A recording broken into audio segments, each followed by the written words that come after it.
ఈరోజే పాపాంకుశ ఏకాదశి. ఆశ్వీజ శుక్ర ఏకాదశికే పాపాంకుశ ఏకాదశి అని పేరు. ఈరోజు ఏం చేసినా చేయకపోయినా రాత్రి 12 లోపు ఈ వీడియో చూస్తే చాలు, ఈ కథలు వింటే చాలు. 2 గంటల్లో రాజయోగం పడుతుంది. లక్ష్మీనారాయణులకు అనుగ్రహంతో జన్మల పాపాలు పోయి కోటి జన్మల పుణ్యం వస్తుంది. 1000 ఏళ్ళ వైకుంఠ ప్రాప్తి కలుగుతుంది. ఇక మీకు అన్ని శుభాలే జరుగుతాయి. ఇక ఈరోజు మంచి పనులు చేయడం ద్వారా విధిరాత ఎలా మారుతుందో తెలిపే పవిత్ర కథను వింటే మీ తలరాత మారిపోతుంది. రాజు అనే ఒక వ్యక్తి రోజు అడవిలోకి వెళ్ళి ఆకుకూరలు తెచ్చుకొని అమ్ముకుంటూ జీవనం గడుపుతూ ఉన్నాడు. అలా అతను రోజు అడవికి వెళ్ళే దారిలో ఒక గుడిసె ఉంది. ఒక ముసలి బ్రాహ్మణుడు 7 కొండల స్వామి విగ్రహం చిన్నది పెట్టుకొని తులసి ఆకులతో అర్చన చేయడం ప్రారంభించాడు. అది చూసి రాజు చాలా ముచ్చటపడి మనం కూడా ఎలా చేయాలి అని అనుకునేవాడు, కానీ చేయలేకపోయేవాడు.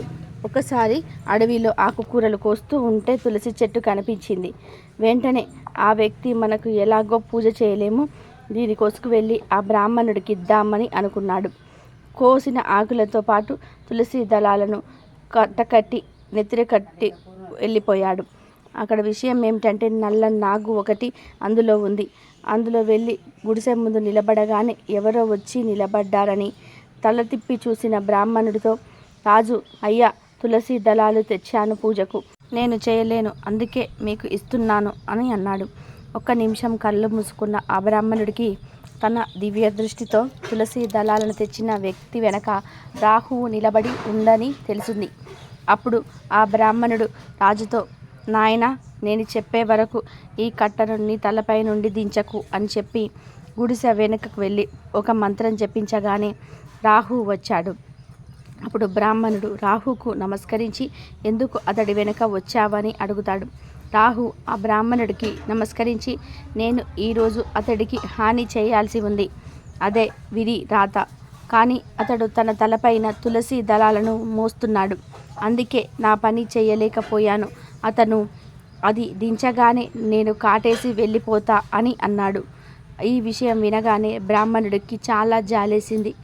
ఎప్పుడు రానివాడు ఈరోజు పూజకు దళాన్ని తీసుకురావడంతో ఇతడిని ఈ గండం నుండి తప్పించాలి అంటే ఏదైనా పరిష్కారం ఉందా అని రాహుని అడుగుతాడు. అప్పుడు రాహు, అయ్యా, మీరు ఇన్ని రోజులు పూజ చేసిన పుణ్యఫలాన్ని అతడికి దానం ఇచ్చినట్లయితే ఈ గండం నుండి తప్పించవచ్చు అని రాహు చెప్పగానే బ్రాహ్మణుల ఏమీ ఆలోచించకుండా అతడికి దానం ఇచ్చేస్తున్నాను అని చెప్పడంతో రాహు ఆశ్చర్యపోయి సంతోషంతో వెళ్ళిపోయాడు. దాంతో రాజు ఆకుకూరల్లో ఉన్న పాము మాయమైపోయింది. అప్పుడు బ్రాహ్మణుడు, తులసి దళం చేత ఇంత అద్భుతమా, ఒక దానం ఇవ్వడం వలన ప్రాణం నిలబడుతుందా, మనం సంపాదించుకున్న పుణ్యఫలం ఇంత శక్తి కలదా, దేవత గ్రహాలన్నీ బ్రహ్మ రాతకు మార్చేంత శక్తి గలదా అని అనుకున్నాడు. తర్వాత ఆ బ్రాహ్మణుడు రాజు దగ్గరికి వచ్చి, ఈ దగ్గరుండి రోజు నాకు తులసి దళాలు తెచ్చి ఇవ్వాలి అని చెప్పాడు. ఆ మాటలకు సంతోషించిన రాజు అలాగనే ఒప్పుకున్నాడు. కాబట్టి ఆపదలను తప్పించుకోవడానికి ఆస్తులే కూడబెట్టనక్కర్లేదు, కొంచెం మంచి పనులు చేసినా కూడా ఆపదల నుండి తప్పించుకోవచ్చు, విధి రాతను మార్చుకోవచ్చు అనే విషయాన్ని ఈ కథ ద్వారా మనం గ్రహించాలి. అలాగే ఈరోజు పాపాంకుశ ఏకాదశి కథను వింటే చాలు, కోటి జన్మల పుణ్యం వస్తుంది. పురాణాల ప్రకారం ఒకప్పుడు క్రోధన అనే ఒక వేటగాడు చాలా క్రూరమైన మరియు దయలేనివాడు. అతను వింధ్యాచల్ పర్వతాన్ని నివసించేవాడు మరియు అతని జీవితం అంతా కూడా క్రూరత్వము మరియు చెడు పాపాలను ముగిసిపోయింది. క్రోధనుడు ముసలివాడయ్యాక తన చావు గురించి భయపడడం మొదలుపెట్టాడు. తన పాపాలు మరియు చెడు పనుల కారణంగా మరణం అనంతరం అతను అనుభవించే బాధ గురించి చాలా ఆందోళన చెందాడు. క్రోధనుడు తన జీవితంలో చేసిన కర్మలన్నింటినీ కూడా భరించుకోవడానికి ఒక అడవిలో నివసించే ప్రసిద్ధ అంగీరథ ఋషిని సంప్రదించాడు. అతను ఋషి నుండి సహాయం కోరాడు మరియు అతడి అన్ని పాపాల నుండి విముక్తి పొందే మార్గాన్ని కనుగొనమని అడిగాడు. ఆశ్వీజ మాసంలో వచ్చే పాపాంకుశ ఏకాదశి నాడు ఉపవాసం పాటించమని అంగీర మహర్షి సలహా ఇచ్చాడు. క్రోధనుడు మహర్షి చెప్పినట్టుగా పాపాంకుశ ఏకాదశి నాడు వ్రతాన్ని ఆచరించాలి. ఈ వ్రతాన్ని ఆచరించటం వలన ఆ వేటగాడు తన గత దుర్మార్గాల నుండి విముక్తి పొందాడు మరియు మోక్షాన్ని కూడా పొందాడు. పాపాంకుశ ఏకాదశి రోజున ఉపవాసం ఉన్న భక్తులు తమ చెడు కర్మలను, తన పాపాలను వదిలించుకుంటారని అప్పటి నుంచి నమ్ముతున్నారు. ఒకసారి ధర్మరాజు శ్రీకృష్ణుని ఆశ్వీజ మాసం శుక్లపక్షంలో వచ్చే ఏకాదశి పేరు, దాని వివరాలు తెలపమని అడిగినప్పుడు ఆ కృష్ణ పరమాత్ముడు ఈ విధంగా పలికాడు: ఓ రాజశ్రేష్ఠ, ఆశ్వీజ మాసం శుక్లపక్షంలో వచ్చే ఏకాదశికే పేరే పాశాంకుశ ఏకాదశి. మనిషి యొక్క సమస్త మగు పాపాలను నశింపచేసే ఆ ఏకాదశి మహిమలు వివరిస్తాను విను. కొందరు దీనిని పాపాంకుశ ఏకాదశి అని పిలుస్తూ ఉంటారు. ఈరోజు ముఖ్యంగా పద్మనాభుని అర్చించాలి. ఈ ఏకాదశి జీవుడికి స్వర్గ సుఖాలను, మోక్షాన్ని, వాంఛిత ఫలాలను వసగుతుంది. ఈరోజు చేసే విష్ణు నామోచ్చరణం చేత మనిషి భూమిపైన ఉన్న సమస్త తీర్థాలను దర్శించిన పుణ్యాన్ని పొందుతాడు. ఈరోజు బుద్ధజీవుడు మోహవశం చేత నానా రకాల అయినటువంటి పాపకర్మలు చేయక పతిత జీవులను ఉద్ధరించే శ్రీహరి పాద పద్మాలను ఆశ్రయించి వాటికి నమస్కరించినచో నరకము తప్పుతుంది. శివుడిని విమర్శించే వైష్ణవులు, విష్ణువును విమర్శించే శైవులు విసందేహంగా నరకంలో కూర్తారు. శతాశ్వమేధ యజ్ఞ ఫలం కానీ, శత రాజసీయ యజ్ఞ ఫలం కానీ ఈ ఏకాదశి పాలన వలన సంప్రాప్తించిన పుణ్యానికి ఒక వంతు కూడా సరిపోదు. ఈ ఏకాదశిని పాటించటం వలన కలిగే పుణ్యానికి సమానమైన పుణ్యం ఈ జగత్తులోనే లేదు. కనుక పద్మనాభుడికి పద్మప్రియమైన ఈ ఏకాదశి అంతటి పవిత్రమైనది ఈ 21 లేదు. రాజా, ఏకాదశి నియమ పాలనలో విఫలుడైన వారి దేహంలో పాపాలు నశించేస్తారు. ఈ ప్రత్యేకమైన ఏకాదశిని పాటించేవాడు స్వర్గ సౌఖ్యాలను, మోక్షాన్ని, రోగ విముక్తిని, సద్దమైన పత్నిని, ధనధాన్యాలను పొందుతాడు. ఈ ఏకాదశిని పాటించి రాత్రి మొత్తం మేల్కొని ఉన్నవాడు సులభంగా విష్ణు లోకానికి చేరుకుంటాడు. ఓ రాజు, ఈ ఏకాదశిని పాటించటం ద్వారా మనిషి తమ తల్లి వైపు 10 తరాలను, తండ్రి వైపు 10 తరాలను, భార్య వైపు 10 తరాలను ఉద్ధరించగలుగుతాడు. భార్య ముందు కానీ, యవనమందు కానీ, వృద్ధాప్యమందు కానీ ఈ ఏకాదశి పాటించిన వాడు సంసార క్లేశములను అనుభవింపడు.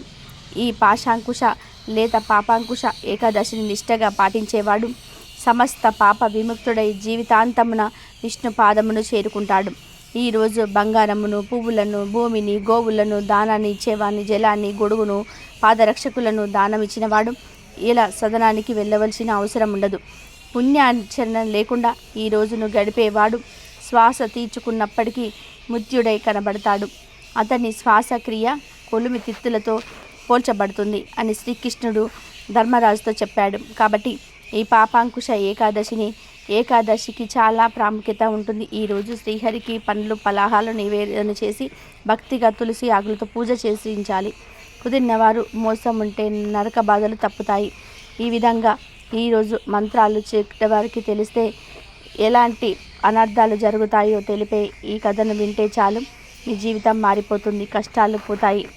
సుగంధ పర్వతాలను ఆనుకొని ఒక అడవి ఉండేది. దాని ప్రక్క నుండి చంపా నది ప్రవహించేది. అక్కడ దగ్గరలో చాలా ముని ఆశ్రమాలు ఉండేటివి. అక్కడ నివసించే మునులలో దేవదత్తుడికి ఒక అద్భుతమైన మంత్ర విద్యలు తెలుసు. అలాంటి విద్యలు తమతోనే అంతం కాకూడదని భావించే దేవదత్తుడు సమర్థుడైన శిష్యుడు దొరికినప్పుడు వారి నరకాన్ని క్రియలను బోధించేవాడు.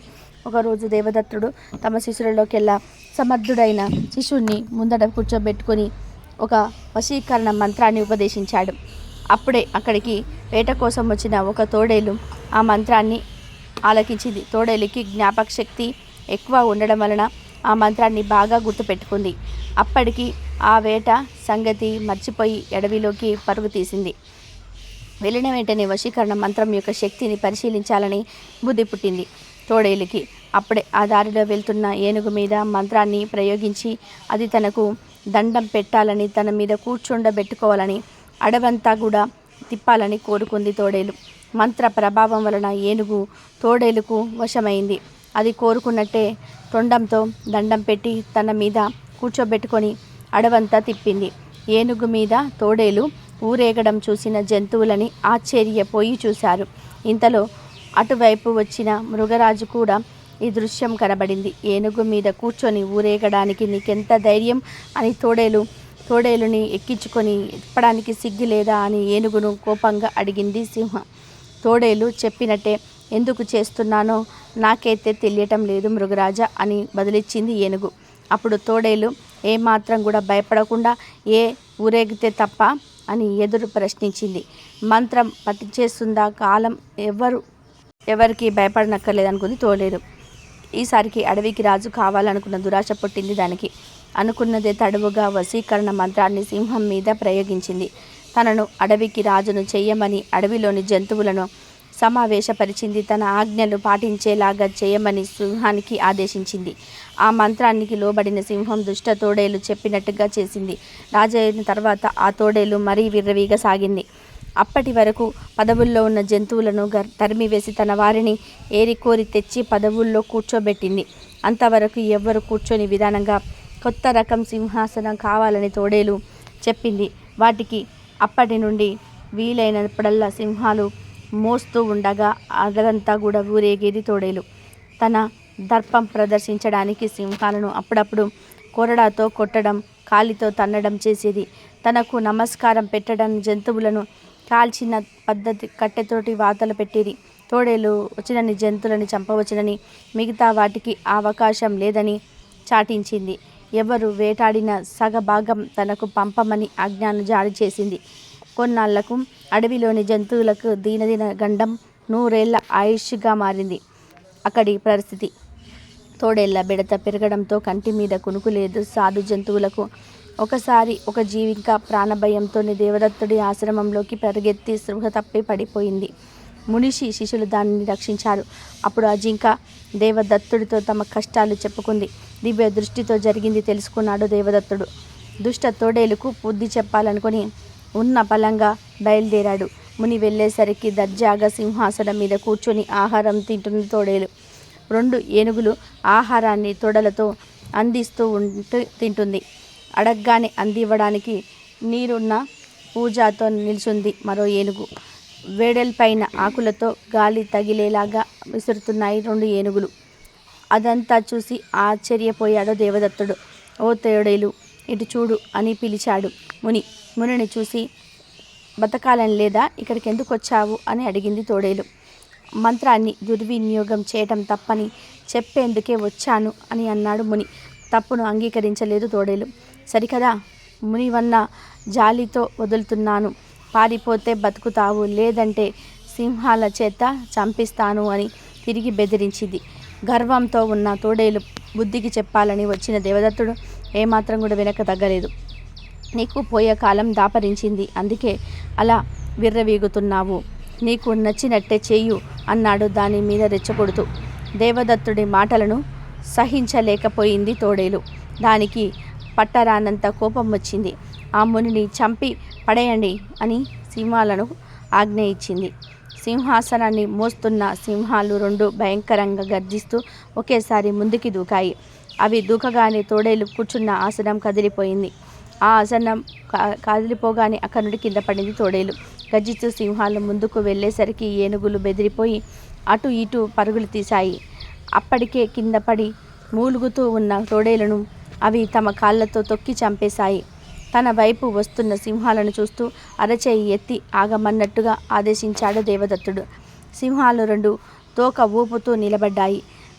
ముందుకి అడుగు వేయలేకపోయాయి. అప్పటికే ఏనుగుల పాదాల కింద నలిగి తోడేలు చనిపోవడంతో అడవికి పట్టిన పీడ విరిగడయింది. తర్వాత ముని సింహమే రాజుగా అడవిని పరిపాలించింది. దేవదత్తుడు కూడా శిష్యులకు విద్యను, కొన్ని మంత్రాలను నేర్పేటప్పుడు తగిన జాగ్రత్తలు తీసుకున్నాడు. ఇదే విధంగా ఈరోజు ధర్మము, కర్మ ఈ రెండిటిలో ఏది గొప్పది అనే విషయాన్ని తెలిపే ఈ కథను వింటే చాలు 1000 ఏళ్ల వైకుంఠ ప్రాప్తి కలుగుతుంది. ఒకసారి ధర్మము, కర్మ ఇద్దరి మధ్యలో గొడవ జరిగింది. ఏను గొప్ప అంటే నేను గొప్ప అని ఇద్దరు కూడా వాదులాడుకుంటూ ఉన్నారు. ఇక ఇలా విషయం తేలదు అని మనం దేవేంద్రుడి వద్దకు నేరుగా వెళ్దాం. ఆయనే మనలో ఎవరు గొప్పవారో చెప్తారు అని అనుకుని నేరుగా ఇద్దరూ కలిసి ఇంద్రుని వద్దకు చేరుకున్నారు. వారిని చూసిన ఇంద్రుడు ఏం జరిగింది, ఎందుకు ఇలా వచ్చారు అని అడుగుతాడు. అప్పుడు ఆ ఇద్దరు జరిగిందంతా కూడా చెప్పి మా ఇద్దరిలో ఎవరు గొప్పవారో మీరే నిర్ణయించుకోండి అని అడుగుతాడు. అప్పుడు ఇంద్రుడు, రెండు కూడా చాలా ముఖ్యమైనవే, చాలా గొప్పవే. వీటిల్లో ఎవరు గొప్ప అంటే ఎలా చెప్పగలం అని సంకటంలో పడిపోయాడు. అదే సమయంలో అక్కడే ఉన్న దేవతలకు కూడా గురువైన బృహస్పతి ముందుకు వచ్చి ఇలా అన్నాడు, మీ ఇద్దరు సందేహం తీరాలి అంటే మనం ఒక పనిని చేయాలి. భూలోకంలో మిత్రమాదిత్యుడు అనే రాజున్నాడు. ఆయన మహాధర్మాత్ముడు, మహాజ్ఞాని. ఆయన మీ సందేహాలన్నిటినీ తీరుస్తాడు. మనం వెంటనే ఆయన రాజ్యానికి బయలుదేరదాం అని అన్నాడు. దాంతో ఇంద్రుడు, బృహస్పతి, ధర్మము, కర్మ వీరందరూ కూడా విక్రమాదిత్యుడు రాజ్యానికి చేరుకున్నారు. వారిని చూసి విక్రమాదిత్యుడు చాలా ఆనందించి వారికి గౌరవంగా నమస్కరించి, దేవా, మీ రాకకు కారణం ఏమిటి అని అడుగుతాడు. అప్పుడు ఇంద్రుడు, మీరు ధర్మము, కర్మ వీరిలో ఎవరు గొప్ప అని గొడవ మొదలైంది. ఇప్పుడు మీరే వీరిద్దరిలో ఎవరు గొప్ప అని నిర్ణయించాలి అని చెప్తాడు. అది విన్న విక్రమాదిత్యుడు, దేవా, మీకు అన్నీ తెలుసు, కానీ నా ద్వారా ఈ విషయాన్ని లోకానికి తెలియజేయాలని అనుకుంటున్నారు. మీ ఆజ్ఞ ప్రకారం నేను తప్పకుండా తెలియజేస్తాను, కానీ దానికోసం మనం ఒక వనానికి వెళ్ళవలసి ఉంటుంది అని అన్నాడు. ఆ తర్వాత అందరూ కలిసి వనానికి చేరుకున్నారు. ఆ వనానికి చేరుకున్న విక్రమాదిత్యుడు మొదట ధర్మంతో ఇలా అంటున్నాడు, ధర్మమా, నీవు ఎందువలన గొప్పవాడివో వివరించు అని అడుగుతాడు. అప్పుడు ధర్మము, రాజా, నేనే గనక లేకపోతే లోకంలో అనేక ఘోరాలు జరుగుతాయి. మానవులు వావి వరుసలు మర్చిపోయి నీచమైన కర్మలు చేస్తారు. ధర్మమే లేకుంటే ప్రపంచం కొద్ది కాలంలోనే నశించిపోతుంది. అందువల్ల నేనే గొప్ప అని అంటుంది ధర్మము. అప్పుడు విక్రమాదిత్యుడు, కర్మ, నీవు ఏ విధంగా గొప్పవాడివి అని అడుగుతాడు. అప్పుడు కర్మ, మహారాజా, ఒకవేళ నేనే గనక లేకపోతే ఈ లోకమే నడవదు, ఈ లోకంలో ఏమీ జరగదు, అంతా స్తంభించిపోతుంది. ఏ చిన్న కార్యమైనా సరే నేనే చేయాలి, అందువలనే నేనే గొప్ప అని అంటుంది కర్మ. అప్పుడు విక్రమాదిత్యుడు బాగా ఆలోచించుకొని అటుగా వెళ్తున్న ఒక వ్యక్తిని చూసి కర్మతో ఇలా అంటున్నాడు, హే కర్మ, నువ్వు అటుగా వెళ్తున్న ఆత్మ దగ్గరికి వెళ్ళి నీ గురించి ఆయనతో కలిసి ఆయనను మంచి మార్గంలో వెళ్ళేటట్టు నీ గొప్పతనాన్ని నిరూపించుకో అని అంటాడు. అప్పుడు ధర్మము మహారాజు వద్దకు వచ్చి, హే మహారాజా, నేను ధర్మాన్ని, నేను ఇప్పుడు కర్మతో కలిసి వెళ్ళను. ఈ పనిలో ధర్మ మాత్రమే మన పనిని పూర్తి చేస్తుంది, నేను మాత్రం వెళ్ళను అంటుంది. అలా చెప్పిన ధర్మము మానవుల్లోకి ప్రవేశించలేదు. వెంటనే కర్మ మాత్రం అతని దగ్గరికి వెళ్ళి ఇలా అంటుంది, మీరు ఎక్కడికి వెళ్తున్నారు అని అడిగింది. అప్పుడు ఆ వ్యక్తి, నేను నా గురువు యొక్క దర్శనం చేసుకోవడానికి వెళ్తున్నాను అని అన్నాడు. అప్పుడు కర్మ ఇలా అంటుంది, ఓ మానవుడా, నేను నీ కర్మను, నేను కూడా నీ వెంట వస్తాను. నువ్వు మాత్రం నీ గురువుతో మంచి వరాన్ని కోరుకోవాలి అని అంటుంది. ఇలా ఇద్దరూ కలిసి మెల్లగా గురువు ఉన్న ఆశ్రమానికి చేరుకున్నారు. ఇలా చేరుకుంటున్న సమయంలోనే అక్కడ ధర్మం లేని కారణంగా ఆ వ్యక్తి యొక్క జ్ఞానం మెల్లమెల్లగా తగ్గిపోయింది. అతను మంచి చెడులు అనే విచక్షణను కోల్పోతాడు. అలా వారిద్దరూ గురువు గారిని చేరుకున్నారు. ఆ సమయంలో గురువు తపస్సులో ఉన్నాడు. వచ్చిన ఆ వ్యక్తి గురువును తపస్సు నుంచి లేపే ప్రయత్నం చేశాడు. ఆ సమయంలో గురువులో కూడా ధర్మం లేదు, కర్మ మాత్రమే ఉంది. అందువలన ఎంత పిలిచినా కూడా గురువు మాత్రం కన్నులు తెరవలేదు. ఆ తర్వాత ఆ వ్యక్తి అనగా శిష్యుడు గురువును కర్రతో కొట్టడం మొదలుపెట్టాడు. ఎందుకంటే ఇప్పుడు అతనిలో కర్మ మాత్రమే ఉంది, ధర్మము లేదు. అందువలన ఈ క్రూరమైన పనిని చేస్తున్నాడు. ఆ తర్వాత గురువుగారు తపస్సు నుంచి లేచి చూస్తే తన ప్రియ శిష్యుడే తనను కొడుతున్నాడు. అప్పుడు గురువుల్లో కూడా ధర్మం లేదు, ధర్మం, కర్మ మాత్రమే ఉంది. అందువలన ఆ గురువుకు విపరీతమైన కోపం వచ్చి తన ప్రియ శిష్యుడు అని కూడా చూడకుండా నువ్వు వెంటనే గాడిదగా మారిపో అని శాపం ఇచ్చాడు. వెంటనే ఆ శిష్యుడు గాడిదలాగా మారిపోయాడు. అలా గాడిదలాగా మారిపోయిన ఆ వ్యక్తి పరిగెత్తుకుంటూ విక్రమాదిత్యుడి వద్దకు వచ్చి ఇలా అంటున్నాడు, మహారాజా, నేను కర్మని, నా ప్రభావంతో నేను ఒక మనిషిని కూడా గాడిదలాగా మార్చేస్తాను అని అంటుంది.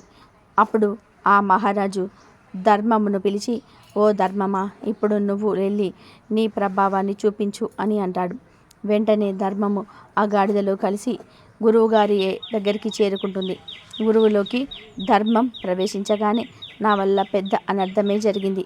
నా ప్రియ శిష్యుని నేను శపించాను అంటూ చాలా బాధపడతారు. ఆ తర్వాత శపించబడిన వ్యక్తి గాడిద రూపంలో తన ఇంటికి ముందుకు చేరుకుంటాడు. అప్పుడు అక్కడ ధర్మం కూడా ఉండడం వలన దాని ప్రభావం చేత వ్యక్తి యొక్క భార్య జరిగిందంతా కూడా తెలుసుకుంటుంది. తన భర్తను గురువు శపించిన విషయం తెలుసుకొని ఆ గాడిద రూపంలో ఉన్న తన భర్తను తీసుకొని గురువు వద్దకు చేరుకొని ఆయనతో ఇలా అంటుంది, ఓ గురుదేవా, నా భర్త అజ్ఞానం వలన ఈ తప్పు జరిగిపోయింది. మమ్మల్ని క్షమించి మీ శాపాన్ని ఉపసంహరించి మా భర్తకు పూర్వ రూపాన్ని ప్రసాదించండి అని వేడుకుంటుంది. అప్పుడు ఆ గురువు, అమ్మ, నేను ఇచ్చిన శాపాన్ని ఉపసంహరించుకునే శక్తి నాకు లేదు. కానీ శాప విమోచనానికి మాత్రం ఒక ఉపాయం ఉంది.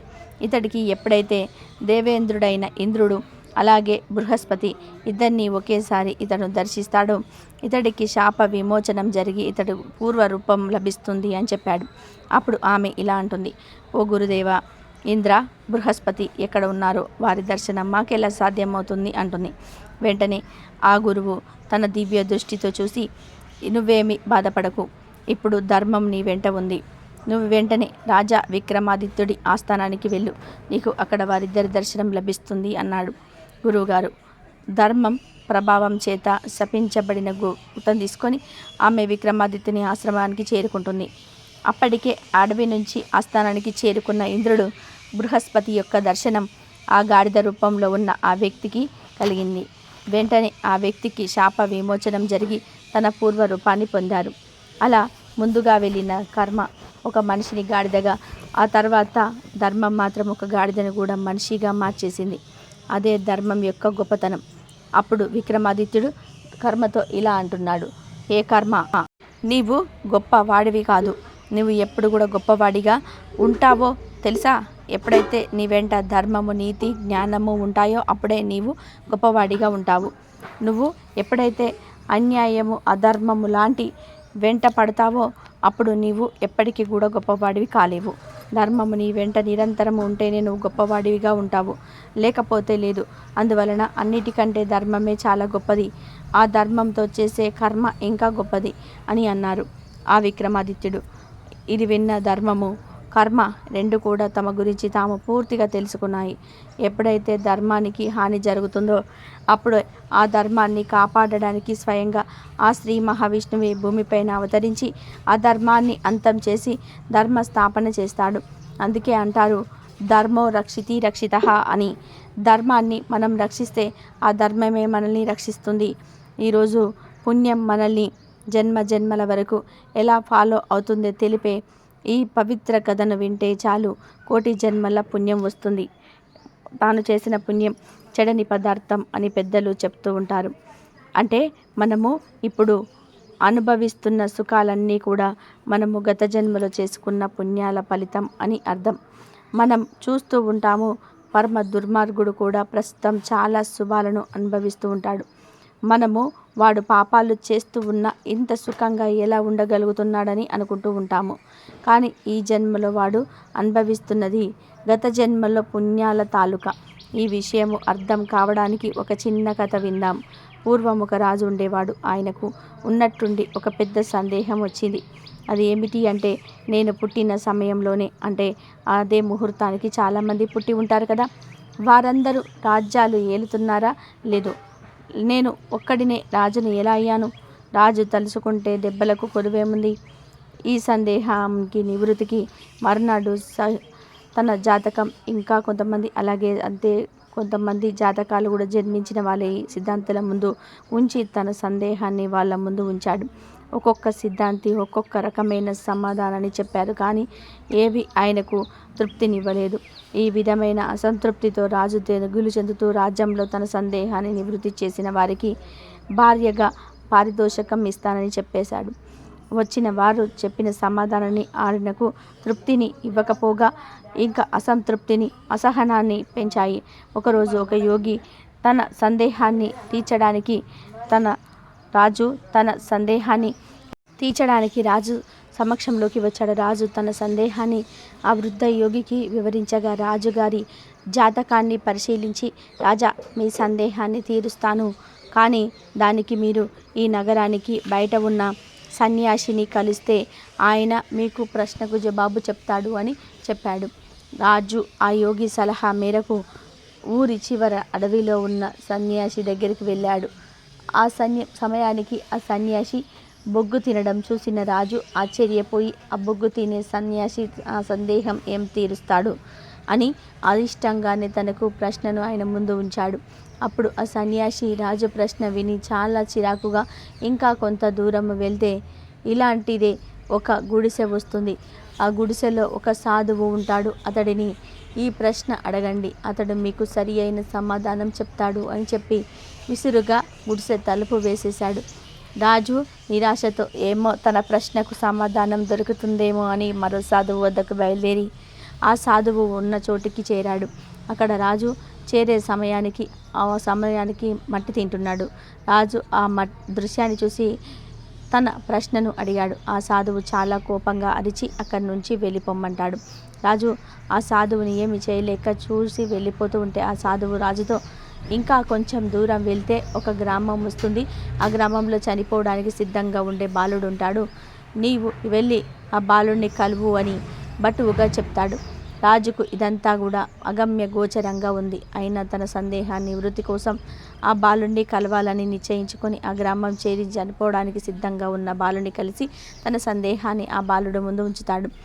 రాజుగారి సందేహం విన్న బాలుడు, రాజా, గత జన్మలో 4 అన్నదమ్ములు అడవి గుండా ప్రయాణం చేస్తూ మధ్యలో ఆకలి వేస్తూ ఉంటే ఒక చెట్టు నీడలకు చేరి వాళ్ళు తెచ్చుకున్న రొట్టెను తినడానికి ఉపక్రమిస్తూ ఉండగా ఒక వృద్ధురాలు అక్కడికి వచ్చి తాను ఆకలితో ఉన్నాను, నాకు కొంచెం ఆహారాన్ని పెట్టమని అభ్యర్థిస్తుంది. ఆ 4గురిలో మొదటివాడు కోపంగా, నీకు ఆహారాన్ని ఇస్తే నేనేమి తినాలి, బొగ్గులు తినాలా అని కోపంగా అరుస్తాడు.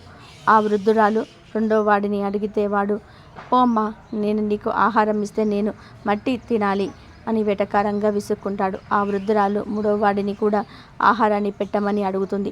అప్పుడు ఆ మూడోవాడు కూడా కోపంగా ఆ వృద్ధురాలితో, ఏం ఇప్పుడు తినకపోతే చస్తావా ఏమిటి, కొప్పో అని చాలా వీసగింపుగా మాట్లాడతాడు. ఆ వృద్ధురాలు ఆ 4వ వాడిని తినడానికి ఏదైనా పెట్టమని అడుగుతుంది. అప్పుడు ఆ 4వ వాడు, అబ్బా, నీవు చాలా నీరసంగా కనిపిస్తున్నావు, ఇదిగో ఈ రొట్టె తిను అని తాను తినబోతున్న రొట్టెను ఆ వృద్ధురాలికి ఇచ్చాడు. ఆ 4వ వ్యక్తిని, నీవే రాజా, మొదటి వ్యక్తి బొగ్గు తినాలా అని కోపగించుకున్నాడు. ఆ వ్యక్తే ఇప్పుడు సన్యాసిగా పుట్టి బొగ్గు తింటున్నాడు. ఇక నీకు రొట్టె ఇస్తే నేను మట్టి తినాలి అని వెటకారంగా చేసిన ఆ వ్యక్తే ఇప్పుడు సన్యాసిగా పుట్టి మట్టి తింటున్నాడు. రొట్టె తినకపోతే చస్తావా అన్న వ్యక్తినే నేనే, అందుకే ఇప్పుడు చస్తున్నాను అని చెప్పి ఆ బాలుడు ప్రాణాలు విడిచాడు. జరిగిన సంగతులన్నీ కూడా రాజు తమను పంపిన యోగి దగ్గరికి వెళ్ళి చెప్పి వివరణ అడుగుతాడు. అప్పుడు ఆ యోగి, రాజా, నీవు తెలుసుకోవలసిన ఆశ్చర్యకరమైన విషయం ఏమిటి అంటే, ఆ 4 ఒకే తల్లికి పుట్టిన బిడ్డలు. వారిలో ఆ 4వ వాడు చేసిన పుణ్య ఫలితంగా ఈ జన్మలో నీవు రాజుగా జన్మించావు. మిగిలిన వారు వారి వారి కర్మానుసారము, ఒకడు బొగ్గులు తింటూ, మరొకడు మట్టి తింటూ, మరొకడు చావుకు సిద్ధంగా ఉండి నీకు విషయం చెప్పి చనిపోయినాడు. కాబట్టి మనము గతంలో చేసిన పుణ్యము వృధా కాదు అని రాజుకు వివరించి ఏ విధమైన పారితోషికం రాజు నుండి స్వీకరించకుండా వెళ్ళిపోతాడు. దానం సంపద వంటిది కనుక అందరికీ పంచితే ప్రతిఫలంగా అది పుణ్యాన్ని అందిస్తుంది. ఓ చెడ్డ మాట అప్పు లాంటిది కాబట్టి పూర్తిగా వడ్డీ కలిపి చెల్లించాల్సి వస్తుంది. అవంతి నగరంలో ఒక వేద పండితుడు ఉండేవాడు. ఇతనంటే ఊరందరికీ కూడా బాగా నమ్మకం. చివరికి రాజుగారికి కూడా మనం ఎక్కడ ఏ కార్యం చేయాలనుకున్నా ఇతడి చేత చేయించేవాడు. ఇతడికి ఎన్నో ఏళ్ళుగా సంతానం లేకపోవటం వలన యజ్ఞాలు చేశాడు, యాగాలు చేశాడు. చివరికి పుత్ర కామేష్టి యాగం చేయగా ఒక పుత్రుడు జన్మించాడు. ఎంతో సంతోషంగా జాతకాన్ని కర్మలు చేశాడు. ఒకరోజు ఈ పిల్లవాడి జాతక చక్రం వేసి చూడగా ఇతడు భవిష్యత్తులో గజంగా అవుతాడని ఉంది. ఆ జాతకం చూసి పండితుడి గుండె జల్లుమంది. అయినా మళ్ళీ మళ్ళీ వేశాడు. ఎన్నిసార్లు చూసినా గజ దొంగ అవుతాడు అని వచ్చింది. అప్పుడు పండితుడు, బాబోయ్, నేను పండితుడిని, వీడు గజ దొంగ, పండితుడు పుత్రుడు పరమసుంట అని మాట నిజమవుతుందేమో అని భయపడ్డాడు. ఇంతలోని మనసును అదుపులోకి తెచ్చుకొని, వీడి జాతకాన్ని మార్చలేము కానీ మనసునైతే అదుపు చేయాలి, ఎలా ఎలా అని ఆలోచించి ఆ రోజు నుంచే పిల్లాడికి రామాయణ, భారత, భాగవతాలు, గరుడ పురాణం లాంటి పురాణాలు బాగా చెప్పాడు. వీటిలో ప్రత్యేకంగా గరుడ పురాణం మరీ 1కి 10 సార్లు వినిపించాడు. దాంతో పిల్లాడి హృదయంలో జ్ఞాన సంపద వెలిగింది. ఈ తప్పు చేస్తే ఈ శిక్ష పడుతుంది, ఈ తప్పు చేస్తే మరో శిక్ష పడుతుంది. బంగారం దొంగతనం చేస్తే కుష్టి వ్యాధి వస్తుంది, వెండి దొంగతనం చేస్తే క్షయవ్యాధి వస్తుంది. ఎవరినైనా దూషించటం, పరుల మీద నిందలు వేయటం, గురువులను, వేదాలను నిర్ణయించటం, దొంగతనాలు చేయటం లాంటివి చేస్తే ప్రాణాలు చావాలి, ఇంకా అనేక శిక్షలను అనుభవించాలి అని మనసులో లోతుగా పాతుకుపోయింది. ఎట్టకేలకు ఈ కుర్రాడు తన పండితుడు అయ్యాడు. ఇతడి పేరు కూడా క్రమంగా ఆ నోట ఈ నోట పడి రాజుగారి దగ్గరికి వెళ్ళింది. రాజుగారు పండితుడి తండ్రిని పిలిచి, ఓ పండిత బ్రహ్మ, పురుషోత్తమ, నీ కుమారుడు గుణగణాలను ఇక నుండి నా దగ్గర పురోహితుడిగా చేయడానికి పంపించు అనగానే సంతోషించి అలాగే అని చెప్పి వెళ్ళాడు. అలా వెళ్ళాడే కానీ మనసంతా కూడా ఆందోళన. వీడి జాతకంలో గజ దొంగ అవుతాడని ఉంది. ఇన్నాళ్ళు నా దగ్గర ఉన్నాడు గనక ఏదో ఒకటి చెప్పి వాడి మనసు మల్లకుండా చేశాను.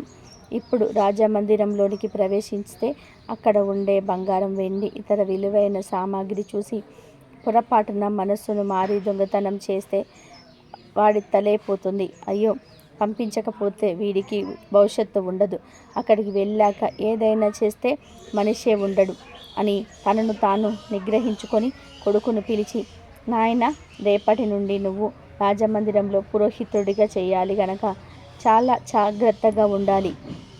ఏమరపాటుతో ఉన్నావా తలే తీసేస్తాడు రాజుగారు అని మళ్ళీ గరుడ పురాణాన్ని చెప్పి ఎన్నెన్నో నీతులు చెప్పి జాగ్రత్తలు చెప్పి పంపించాడు. చిన్ననాటి నుండి ఇలా పురాణాలు, రామాయణ, భారత, భాగవతాలు చెప్తూ ఉంటే ఎందుకు చెప్తున్నాడో అర్థమయ్యేది కాదు ఈ పండిత పుత్రుడికి. వీడు గజ దొంగ అవుతాడని తండ్రికి తప్ప వీడికి తెలియదు. మొత్తం మీద రాజుగారిని కలిసి అక్కడ పురోహితుడిగా నియమితుడయ్యాడు. పూజ చేయడానికి పూజా మందిరంలోనికి వెళ్ళగానే అక్కడ దగదగ మెరిసిపోతున్న వజ్రాలు, పగడాలు, బంగారము, వెండి వస్తువులు చూసి, ఆహా, నా జీవితంలో ఇటువంటివి చూడలేదు అంటూ చేతితో పట్టుకోబోయాడు. వాటిని తీసుకోవాలని అనిపించింది. వెంటనే మనసులో, అమ్మో, ఈ దొంగతనం చేస్తే ఈ బాధలు పడాలి అని చిన్నప్పటి నుండి తన తండ్రి చెప్పిన మాటలు, పురాణాలు గుర్తొచ్చి, అమ్మో, వద్దు వద్దు అని వెనక్కి తగ్గి పూజాది కార్యక్రమాలను చేశాడు. ఇక కొన్నాళ్ళు గడిచింది. ఒకరోజు ఆనాటి కార్యక్రమాలను పూర్తి చేసి ఇంటికి వెళ్ళబోతూ ఉంటే రాజద్వారం దగ్గర ద్వారపాలకులు ఆపి చేతిలో ఉన్న మూట చూసి, ఏంటది స్వామి, చూపించండి అని అనగా, అయ్యో, ఏమీ లేదు అనగా అనుమానం వచ్చగా కొన్ని చూస్తే తౌడు ఉంది. ఇదేంటి స్వామి, తౌడు మూట పట్టుకుపోతున్నారు అని ద్వారపాలకులు అడగగా పండితుడు ఎదిరిపోతూ చూశాడు. ఇక ద్వారపాలకులు సందేహంతో రాజుగారి దగ్గర ఇతడిని ప్రవేశపెట్టారు. అప్పుడు రాజుగారికి జరిగిందంతా కూడా పూసగుచ్చినట్టు భటులు చెప్పారు. రాజు అంతా విని, ఊసురోత్తమ, ఎందుకు ఇలా చేశావు అని అడుగుతాడు. అప్పుడు పండితుడు, ఏమీ లేదు మహారాజా, ఆవుకు పెట్టడానికి ఇంట్లో తౌడు నిండుకుంది, అందుకే ఇలా చేశాను అనేసరికి రాజుగారు నవ్వుకొని, అదేంటి పండిత పుత్ర, అడిగితే బస్తాలకు బస్తాలు ఇచ్చేవాడిని కదా, దొంగతనం చేయాల్సిన కర్మేమి వచ్చింది, చిన్న పిల్లాడి చేష్టల్లాగా ఉంది అనుకుని అతడి తండ్రిని పిలిపించాడు. తండ్రి గజగజ వణుకుపోతూ, అయ్యో, వీడేం చేశాడో, ఆనుకుందంతా కూడా జరిగినట్టు ఉంది, ఎంత చెప్పినా కానీ కర్మను మార్చలేము, అయ్యో, వాడి తల తీసేస్తారు, కుయ్యో మొర్రో, అయ్యో నాయనో అంటూ ఏడుస్తూ దర్బారుకు వచ్చాడు. అప్పుడు రాజుగారు జరిగింది చెప్పాడు. మనసులో హమ్మయ్య అనుకుని, మహారాజా, మీకు ఒక రహస్యం చెప్పాలి, ఏకాంతంగా మాట్లాడాలి అని రాజుగారి ఏకాంత మందిరానికి తీసుకొని వెళ్ళి, మహారాజా, నన్ను క్షమించండి, ఇదిగో వాడి జాతకం, వీడి జాతకం ప్రకారం గజదొంగ అవ్వాలి, కానీ నేను మన భారత, భాగవత, రామాయణ పురాణాలు చిన్ననాటి నుండి బోధించాను, వాటి ప్రభావమే ఈ చిన్న దొంగతనంతో పూర్తయింది, లేదంటే ఈ పాటికి వాడు గజ దొంగ అయ్యేవాడు, వాడి జాతకం దోషం ఈ దొంగతనంతో పూర్తయింది, ఇక మీదట ఎలాంటి అపశృతి జరగదు అని మాటిస్తున్నాను అని రాజుగారికి వివరించాడు. ఆ పండితుడి నిజాయితీకి మెచ్చుకొని మాణిక్యాలు ఇచ్చి బస్తాల కొద్దీ ఆహార ధాన్యాలు ఇచ్చి తవుడు ఇచ్చి పంపించాడు రాజు. ఆ విధానంగా పిల్లాడి దోషాలను నివృత్తి చేశాడు తండ్రి. అందుకే పిల్లలకు చిన్ననాటి నుండి ఇలాంటి పురాణాలు ఇతిహాసాలు చెప్తే జాతకాలు మార్చేయవచ్చు. ఇది నిజంగా జరిగిన కథ. పూర్వం గండకి అనే ఒక అమ్మాయి ఉండేది. ఆమె అందానికి ఎవరైనా సరే దాసోహం అవ్వాల్సిందే. శ్రావస్త్రి అనే నగరంలో ఈ గండకి ఉండేది. గండకి ఒక వేశ్య. గండకితో ఒక రాత్రి గడిపితే చాలు వాళ్ళ తలరాతనే మారిపోయేంత వాళ్ళ అదృష్టాలే మారిపోయేవి. బాగా సంపన్నులుగా గొప్పవాళ్ళుగా మారిపోయేవారు. దీంతో చాలామంది డబ్బు ఉన్న వాళ్ళు కూడా ఆమెను అనుభవించాలనుకునేవారు. అయితే గండకి మాత్రం అందరినీ తన దగ్గరకు రానిచ్చేది కాదు. చెడ్డవాళ్లతో అస్సలు గడిపేది కాదు. రోజుకు ఒక వ్యక్తితోటే గడిపేది. తాను మరుసటి రోజు గడపబోయే వ్యక్తితో ముందు రోజు బేరం కుదుర్చుకునేది. ఇక ఆ రోజు మొత్తం అతడినే భర్తగా భావించేది. తను ఏది కోరితే అది చేసేది. కేవలం సుఖం అందించటమే కాదు, తనను భర్తగా భావించి తాను చెప్పే ప్రతి పనిని చేసేది. తన వద్దకు వచ్చిన వ్యక్తికి ఏదైనా అయితే తట్టుకోలేకపోయేది. ఒకసారి గండకి గురించి నారాయణుడికి తెలిసింది. ఆమెను పరీక్షించాలనుకున్నాడు నారాయణుడు. అంతో ఒకరోజు ముందు విష్ణువు మారువేషంలో వెళ్ళి గండకితో బేరం కుదుర్చుకున్నాడు. గండకికి కూడా అతడు మంచివాడిలాగా కనిపించాడు. కాబట్టి ఒకరోజు ఆయనకు భార్యగా ఉండేందుకు ఒప్పుకుంది. మరుసటి రోజు విష్ణువు వస్తాడు. తనకు ముందుగా భార్యలా స్నానం చేయించి కడుపు నిండా భోజనం పెట్టమని కోరుకుంటాడు నారాయణుడు. సరే అని గండకి ముందుగా అతనికి స్నానం చేపించింది. బట్టలు తీసి వేస్తే కొంటి నిండా పుండ్లు కనబడతాయి. నారాయణుడు అందవికారంగా కనిపించాడు. అయినా కూడా ఆమె శ్రద్ధగా స్నానం చేయించింది. సువాసనలు గుర్పించే సుగంధ ద్రవ్యాలను గండకి ఆయనకు పూసింది. కొత్త బట్టలు తొడిగించింది. తర్వాత ఇతనే వంట చేసి అతడికి వడ్డించింది. అతడి చేతులకు మొత్తం పుండ్లు ఉండడంతో సరిగ్గా తినలేకపోతాడు. దాంతో ఆమె తినిపిస్తుంది. తర్వాత మిగిలిన అన్నాన్ని ఆమె తింటుంది. ఆ తర్వాత అతడిని పక్క మీదకు తీసుకెళ్తుంది. కానీ ఆయనకు బాగా జ్వరం వస్తుంది. అతడికి ఆ రోజంతా సేవ చేస్తుంది గండకి. ఆ రోజు రాత్రి అతడు చనిపోతాడు. గండకి తన సొంత భర్త చనిపోయాడన్నట్టుగా బాధపడుతుంది, రోదిస్తుంది. భర్తతో పాటు తాను కూడా చితిలో పడుకొని సతీ సగమనం చేయడానికి సిద్ధమవుతుంది. అందరూ పట్టుకున్న వినదు. తన దగ్గర ఉండే సొమ్మునంతా కూడా బీదలకు పంచిపెడుతుంది. తర్వాత శ్మశానంలో చితిలోకి దూకుతుంది. అయితే అలా దూకిన వెంటనే చితి మంటలు ఒక్కసారిగా మల్లెపూల మాదిరిగా మారిపోతాయి. విష్ణువు ప్రత్యక్షమై, నువ్వు చేసే వృత్తిని నిజాయితీగా చేయటం నాకు నచ్చింది అంటాడు. గండకి సంబరంగా విష్ణువు వైపే చూస్తుంది. నీకు ఏం వరం కావాలో కోరుకో గండకి అంటాడు విష్ణుమూర్తి. గండకి విష్ణువునే తన గర్భాన పుట్టాలని కోరుకుంటుంది. సరే, నీ కోరిక వచ్చే జన్మలో తీరుస్తాను. నీ గర్భంలో ఎప్పుడూ నేను పుడుతూనే ఉంటాను అంటాడు విష్ణువు. ఆ ప్రకారం గండకి మరు జన్మలో నదిగా పుట్టింది. ఆ నదిగా గర్భంలోనే శాలిగ్రామాలు అంటే విష్ణుమూర్తి రూపంతో ఉండేవి పుడుతూనే ఉన్నాయి. ఇది శాలిగ్రామం గండకి కథ. తులసి శాపం వలన శాలగ్రామంలో ఇలా పుట్టాయి. కాబట్టి ఈరోజు ఈ కథలను వింటే చాలు రాజయోగం పడుతుంది. నారాయణుల అనుగ్రహంతో కోటి జన్మల పుణ్యం వస్తుంది. 1000 ఏళ్ల వైకుంఠ ప్రాప్తి కలుగుతుంది. ఇక మీకు అన్ని శుభాలే జరుగుతాయి. ఈ వీడియో నచ్చితే లైక్ చేయండి, షేర్ చేయండి, సబ్స్క్రైబ్ చేయండి. మరొక మంచి వీడియోతో మళ్ళీ కలుద్దాం. కాబట్టి అందరూ బాగుండాలి, అందరిలో మనం ఉండాలి. ఆ విష్ణుమూర్తి అనుగ్రహం అందరిపైన ఉండాలి. ఆ లక్ష్మీదేవిపై అనుగ్రహం అందరిపైన ఉండాలని మనస్ఫూర్తిగా కోరుకుంటూ మరొక మంచి వీడియోతో మళ్ళీ కలుద్దాం. ఓం నమో నారాయణాయ. శ్రీ మాత్రే నమః.